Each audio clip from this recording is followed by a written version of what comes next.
Do you have some nickel wire that you want to monetize? Do you have a gemstone that you want to monetize? Are there other hard to monetize assets that you have? In this video, I'm going to show you the secrets and what to do, how to prepare for, and how to get it done. You've got to watch this video.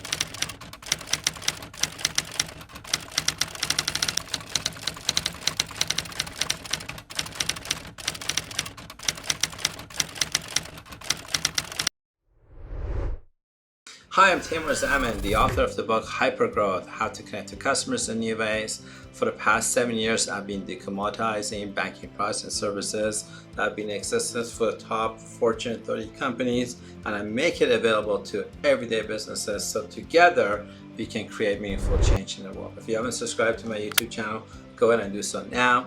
You get access to customer case studies, customer walkthroughs, strategies on leveraging various products and services. Like it's just really truly amazing. One of the things that we're going through at the time of shooting this video is a client that has $1 billion of nickel wire that they want to monetize, and they call and say, Taimour, I know I can trust your organization.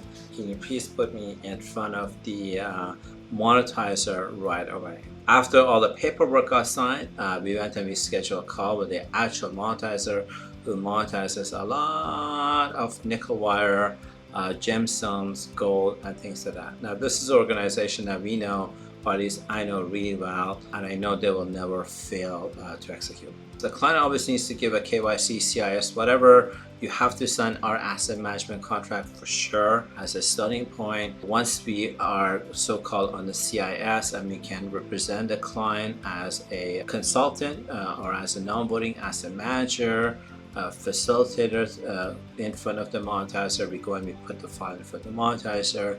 We talk about what are the unique things about the project and look for a case to bring the client forward. So what are the things the client needs? If you have an asset like nickel wire, you have to prove the nickel wire is real. You get a third-party appraisal, you show pictures of the nickel wire, you take today's newspaper with the certificate of the nickel wire with your picture on it.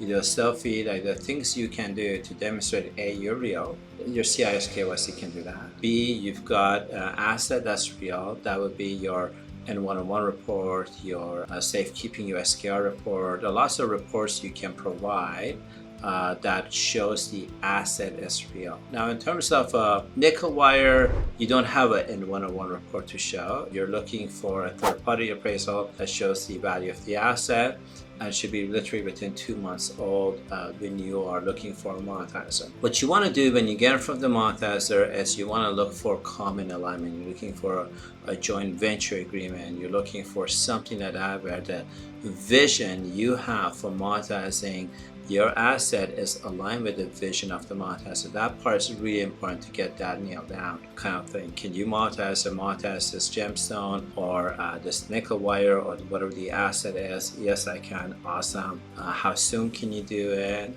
What's the LTV you can provide? What are some things you're looking for? For the monetizer, here are the questions they want to have answered very quickly, and these are the answers you need to have very quickly. The first thing is, independent of a report you provide, the monetizer has to, generally speaking, a real genuine monetizer needs to have two, not one, but two pairs of eyes to fly into the jurisdiction where you're holding the asset, or two pairs of eyes that walks into maybe the local resource that charges the monetizer money to walk into wherever you have your asset, whether it's a gemstone, nickel wire, whatever the deal is. You need two pairs of eyes that represent the monetizer to say, yes, I've seen this asset, I've seen the gemstone, I've seen the nickel wire, the quality of the nickel wire is this, but that. And it's not enough to send the monetizer some kind of a report expecting the monetizer to send you $100 million, $200 million check. That's just not going to happen.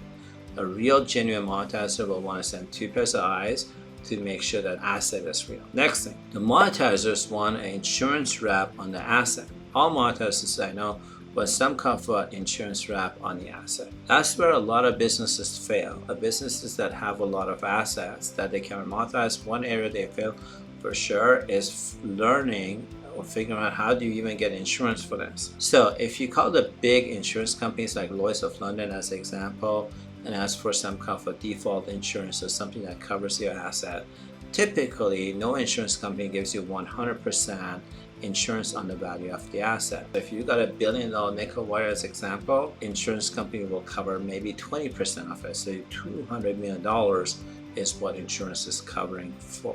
Now, there's an upfront fee insurance companies charge you. Usually for something that's $200 million, your upfront fee is $10 million. So that's money you have to have upfront to go. Now, a lot of clients don't have $10 million. That's why they're looking to monetize the banking instrument. So one way to fix that is to talk to the monetizer before any of this happens and says, hey, Mr. Monetizer, would you be willing to put up some money to pay for the insurance wrap fees of it so that I can monetize the instrument with you? I don't know any monetizer, lots of them, genuine real ones, genuine real monetizers. I don't know any of them that will pay money out of their pocket, real money out of their pocket, to pay for your insurance fees, for your premium of your insurance fees. I don't know anybody who does that. At best, they will do a JV. They'll say, okay, I'll pay 70%, but you have to cover 30%. Or I'll pay 50%, you have to pay the other 50%. And if you can afford to, it's a lot more lucrative for you to pay for the insurance fees, the premium fees to get insurance wrap for the asset that you have. So once you have the insurance wrap, let's say the insurance is for $200 million on a $1 billion instrument, the monetizer will say, okay, the value of that asset, independent of your opinion, is that $200 million like that on $1 billion. On that $200 million, they should be able to give you 100% LTV on $200 million. Now, where I am wrong is the insurance providers, not Lloyd's of London or some major insurance company. It's Joe Your Uncle. If it's not Joe Your Uncle, it's a local insurance company nobody in the world has heard about.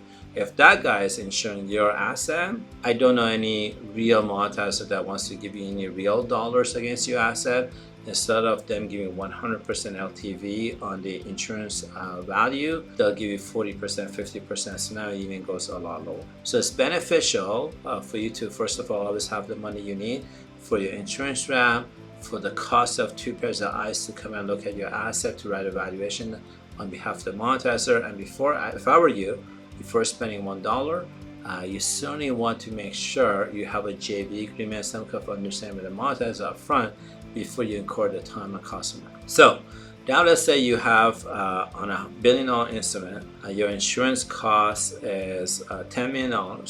And let's say you don't have $10 million, monetizer agreed to pay 70%. So you still have to come with $3 million. And then you need 2 pairs of eyes to fly down to wherever the asset is. And maybe that costs us another $100,000 or $150,000. I don't know what that costs us. So now you have the $3 million for the premium fees for insurance wrap, another $100,000 for 2 pairs of eyes to look at something and write a report like that. So now you have $3 million and $100,000. Awesome. The next thing you want to do once you've done that piece of it, you want to say, okay, great, monetizer, how soon many monetizer? Generally speaking, not always they monetize within 30 to 40 banking days when the monetization happens. Don't hold me to account to this. There are variable factors on this. If God forbid another version of coronavirus happens, if God forbid another version of Russia invading Ukraine or some version of something like that happens around the world, all these things are factors. But assuming you don't have any extraordinary factors, within 30 to 40 days, the instrument has been monetized. And if you have a great attorney, I recommend that attorney to be your paymaster. Now, most monetizers, real genuine monetizers in this area also run private placement platforms. So what's in it for them, or the thing that they're always looking for, is not to give you cash right away, but rather to take the cash a project has created, in this case I said $200 million, and to go into a private placement program with the monetizer. So if you go into a private placement program with the monetizer, there are questions you want to ask. Have you done this before? Can you show me you've done this before? How soon will that pay? Can there be a third-party attorney that represents you and me who oversees the funding? These are the questions you want to ask. And that's how the correct way is in monetizing a gemstone or a nickel wire or any of the assets of that. I hope you found this video helpful. My name is Taimour Zaman. On behalf of my team, thank you so very much. We look forward to the opportunity of meeting you and hopefully working with you soon. Bye for now.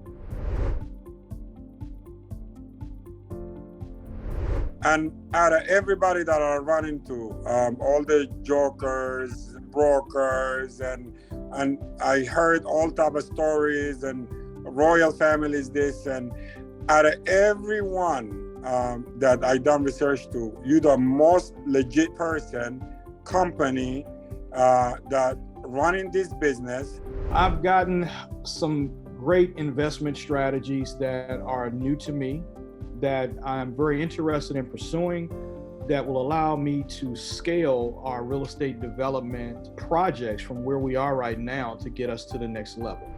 And the call that we've had with Taimour has been extremely informative when it comes to strategies. Even we tapped into a little bit of estate planning, a lot about the DLC program as well as the SBLCs. So it allows us to be able to get in better positions so that we can be able to invest more by being basically the bank first. That was something that we definitely learned in this call. It's something that we will definitely take to heart, and hope that everyone else, if you're interested, to give Taimour a call and set up a meeting. That way you can learn just as much as we have.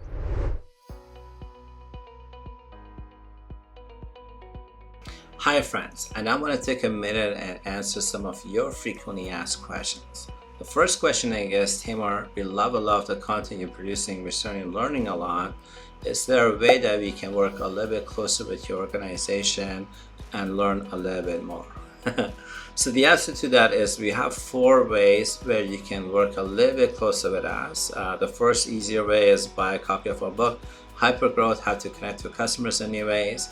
The second way is that if you're working on a project that requires project financing and you're looking for a consultation around that, strategies from a proven provider, you can book a consultation call. The third one is if you want to join one of our mastermind groups. Our brokers go through a mastermind group with our directors of partnerships. I run a mastermind group on how to become a bank first. And finally, one of my favorite programs is offering trusted advisory services.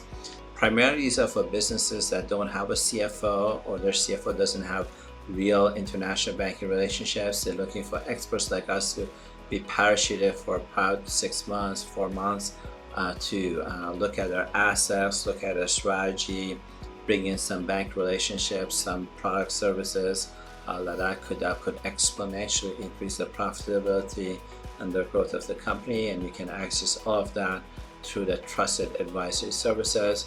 If you're interested in things like that, feel free to book a consultation call with me, and I'm happy to help you. The next one is, Taimour, you're passionate about a mastermind group on why to become a bank first. Why is that so important? Imagine you run a coffee shop and I run a coffee shop. Imagine you buy your coffee beans and your supplies from the same vendor that I buy it from. And imagine my coffee shop is right across your coffee shop, so differentiation is like really pretty much null for that. If you drank the Kool-Aid called learn how to become a bank first before you become a coffee shop owner, being a real estate developer, being a venture capitalist, whatever you do for a living, if you drank the Kool-Aid of becoming a bank first, you will not have issues and the challenges traditional businesses have. Allow me to give you an example. You made $500,000 net profit in your coffee shop business. I made $500,000 net profit in my business. But you drank the Kool-Aid on how to become a bank first. You take your $500,000, you walk into places like Cayman Islands that allows foreigners like you and I to open bank licenses, not bank accounts, not corporate accounts, but you open up bank licenses. Well, in places like Cayman Islands, you and I can deposit money in our bank accounts, because necessarily in our bank accounts, if you own a bank license. You have to deposit money in the Central Bank of Cayman Islands, and the central bank gives your bank a line of credit at 10 times multiples, which means your 500K now turns into $5 million. You take your $5 million, and I don't know where you live, in Europe, in Australia, wherever you live in, you go to your bank, your local bank, and you say, hey, I want to grow my coffee business. I need capital for growing it, or I want to buy a auxiliary business, or I want to invest in a new business, or I want to invest in real estate. Here's my business plan. And you know, when you want to buy real estate, you put 20% down and the bank gives you a loan for 80%. So guess what you do with your 5 million? You put it down, your 5 million as your deposit, and you get your bank to give you a loan for 80% of the project you're looking for with a $5 million deposit. What that means is that now you get a line of credit for $20 million. So I made $500,000, you made $500,000, and you turned into $20 million. Can you outperform me in advertising? Can you maybe go to the supplier and say, hey, I want to get, buy bulk coffee beans or whatever the deal is. Give me a discount that you can't give to Taimour because I'm going to be buying it in bulk, and then outwin me on pricing. Can you, even at $20 million, even this side business, like invest in real estate or something like that? The unfortunate event of coronavirus happens, and a lot of these businesses just die. You can outlast that. When the unfortunate Russian invasion of Ukraine happens and inflation goes up and all these turmoils that happen, you can outlast that all day long because you drank a Kool-Aid called learn how to become a bank first. And that's why I'm very passionate about teaching this. You're not working with amateurs, you're working with experienced professionals who know what they're doing. Next question, I guess, Taimour, you charge a fee for consultation. That's correct, we do. Why do you guys charge a fee for consultation? There's two answers for that. The first answer is that I provide about 40% of my content completely for free on YouTube. That some of the videos attracts millions of viewers, and that leads to about 600 calls a day to us. And a lot of them are junk transactions. It's joker brokers who are shopping around. Is somebody who doesn't have a real transaction. They're tire kickers that are. By charging a consultation fee, we cut all of that out and we talk to people who are serious about doing business with us. The caliber of people we meet are significantly more when we charge a fee compared to when we don't charge a fee. Second reason why I charge a consultation fee is that a lot of times our clients are looking for, hey, if I participate in this program or whatever it is that I'm doing, what are the returns I can get? Well, if you were going to be a joker broker and start providing returns, that's called solicitation. However, if we're charging a fee, the client is legally hiring us, retaining us, and so when you're hiring us as consultants, retain us as consultants for a very small nominal fee, now we are not soliciting anything. Now comes the best part of the whole thing. We actually refund 100% of the fee to the client at the time of a transaction completing. So we refund 100% of the money when the transaction completes. So this way I wouldn't say there's no cost for the call, but I just want to make sure I'm talking to a qualified individual that's ready, willing, and able to do a transaction versus tire kickers like that.